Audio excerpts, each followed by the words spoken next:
I'll go back and watching these basketball and a lot of these other leagues out there. It was the Jazz over the Mavericks, 113 over 104, and the Thunder finally had a win, 117 over the Suns, 110, and it was the LA Clippers, 136 over the Washington Wizards, 104. As of date, we have a number of teams that are standing at with 0 losses, and those are the Toronto Raptors, who was 6-0, and then of course the Milwaukee Bucks was also 6-0. They were standing 1-2 in the way. And that's our roundup of this morning's or this evening's scores. You please hang tight. We'll go straight on and bring you a discussion, a panel discussion on the business of sports in Africa next.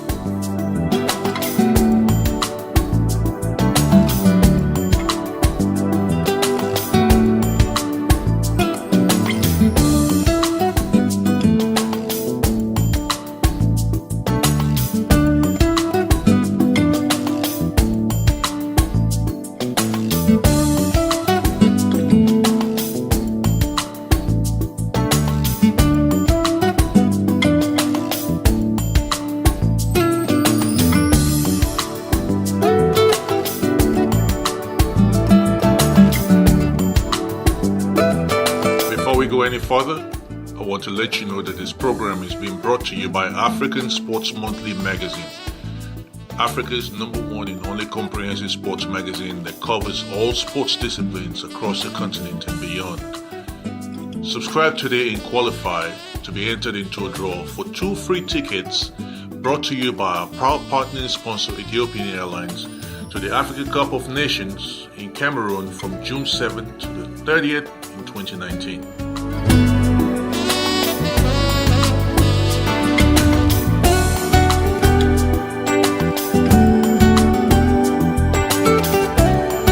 (1996) Atlanta Olympics, 1994 Nation Cups in Tunisia, and the 1994 World Cup were products of private funding. These athletes did Nigeria proud. We can do it again. Do you know that with 200 naira only, you can change the face of Nigerian participation at the Olympics? Only 4.5 million Nigerians with 200 naira contribution will change the fortune of our athletes. The contribution commences from the 1st of September to the 30th of November 2018. 90 whole days. Only 200 naira. 4.5 million Nigerians. With you, it is possible. Our name. We want to give 90 athletes from 5 sports 10 million naira athletes development grants each. Pay your 200 naira contribution to Access Bank Nigeria. Account number 0015464707 under the name NSDFI. For further inquiries, log on to www.nsdfi.com. Get to the Elite Athlete Development Grant. Follow the prompt. Help make Nigerian sports greater, stronger, and better. Together, we can actualize our sport dreams. We can and we will. This message is courtesy of Nigerian Sport Development Fund Incorporated, Abuja.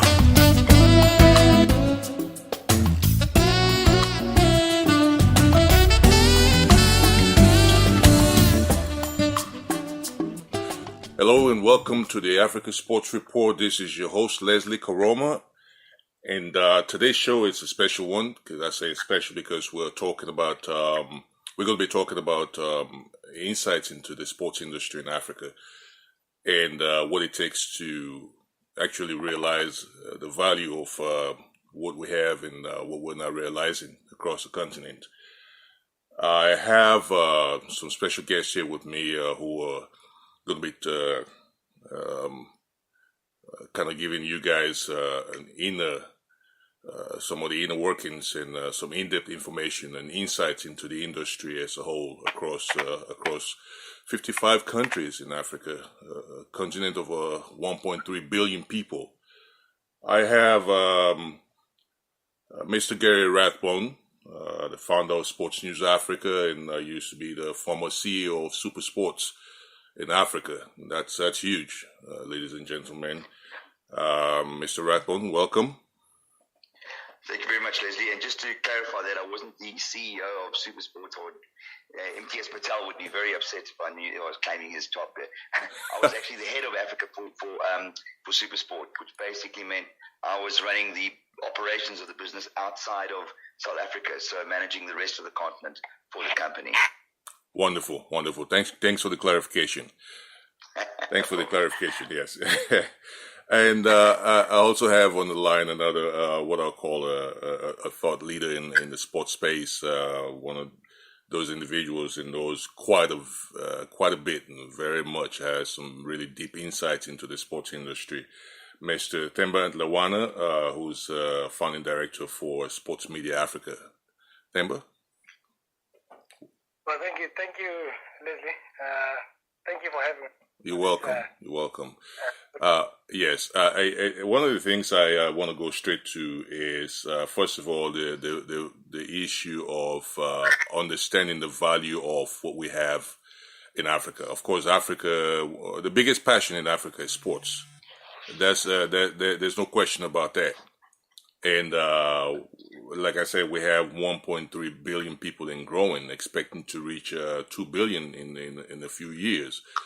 That's a huge population, and with such a following and a passion, especially for like the major sports in like soccer, which is football, it's mostly known as football across Africa. I want to understand, of course, from your perspective, what is your take on? Because we're going to dissect. We're going to talk about the issue of sponsorship, like I promised you guys in the messages I sent to you guys. But I want to understand why, with such a large following for sports in Africa, Africa is still struggling and is still at the stage where we're at, and we're basically scrounging for crumbs around the $500 to $600 billion industry. Gary, can you go first? Yeah, sure, Leslie. I mean, it's always astonished me because it's an area we've been working in quite directly, and it really has astonished me constantly. The fact that we have so much passion, we've got such a knowledgeable and a growing economic base of people that can actually, really engage with sport in a way that would be add value to sponsorships, and all the fundamentals are there for sport in Africa to be a massive economic force in a way that you see it in Europe, in the US, and in Asia, the way it's grown. I mean, sport itself has the potential to be a massive business opportunity, a growth opportunity. If you see how many people are involved in the business of sport coming out of Europe, in broadcasting, in sports rights, in events management, in stadium building, in team management, all those levels. And yet we've just done so little to actually, we have all this potential and haven't been able to do anything with it. And my feeling on this is that the blame should largely lie with the administrators of the sport, in the various countries that haven't really had the vision to try and build a product, build something fulfilling enough on the ground compelling enough for both fans to kind of engage with, and in a way that would make it attractive to sponsors.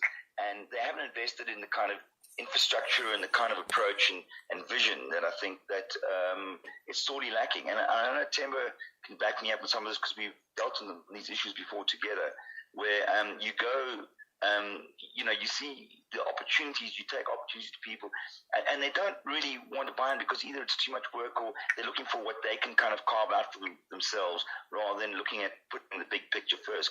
And the thing that essentially says, I was going through some shots on LinkedIn today, and a friend of mine in Nigeria, a producer and director I used to work with at Supersport, and he's working independently there, filming the AITO Cup final in Nigeria.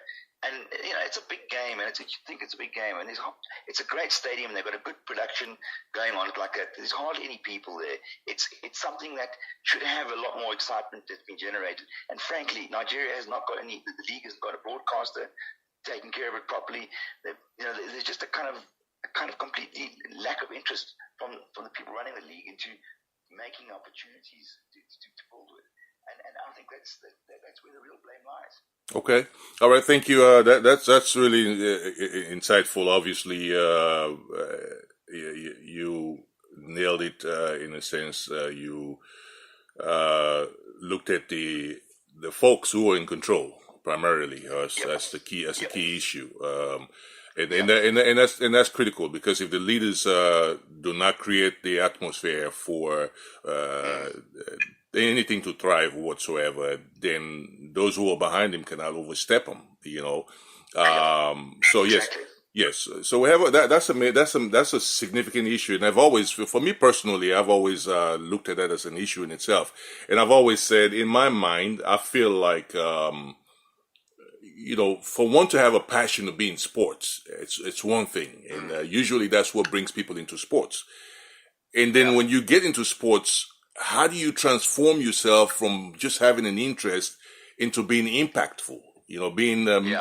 Becoming a change agent within the system. So I feel like administrators across the board need to be to engage in some serious education. I mean, not just at a formal level, having a degree or stuff like that, but workshops and conferences and things like that will enable them to. Yes.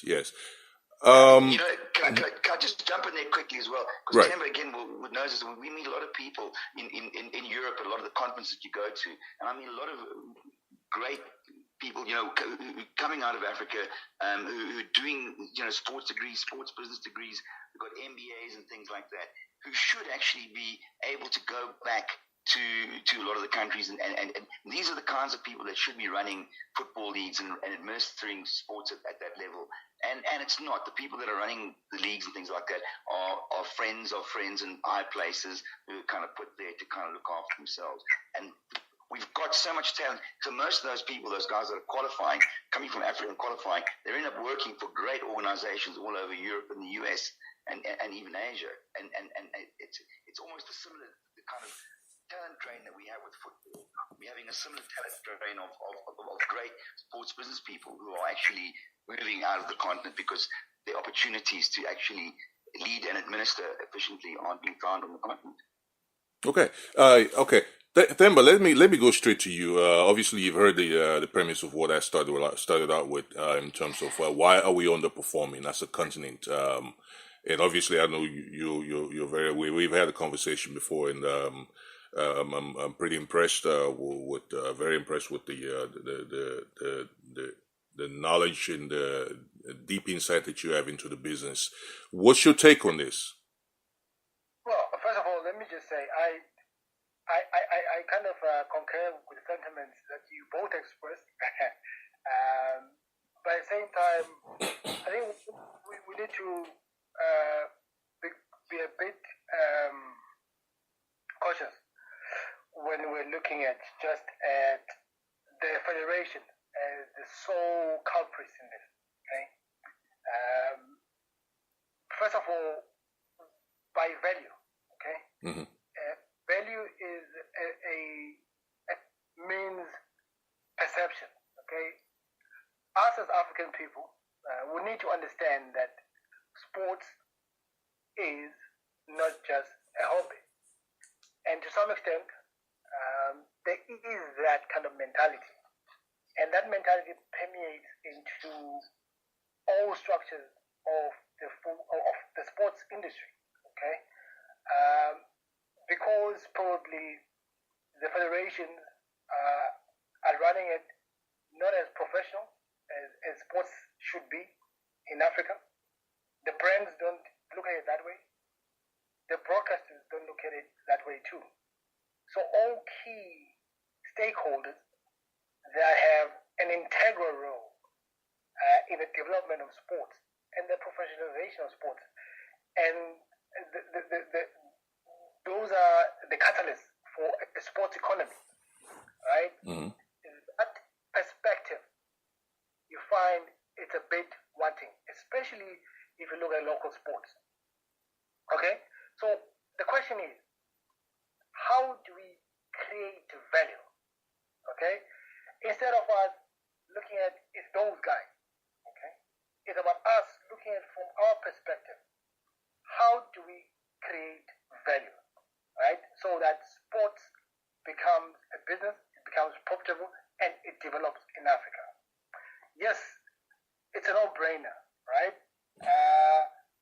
We have the most youthful population in the world, right? And the most athletic, and the most enthusiastic fans that you can get in the whole world, right? But why is this African sports economy failing? Right? Why is it failing?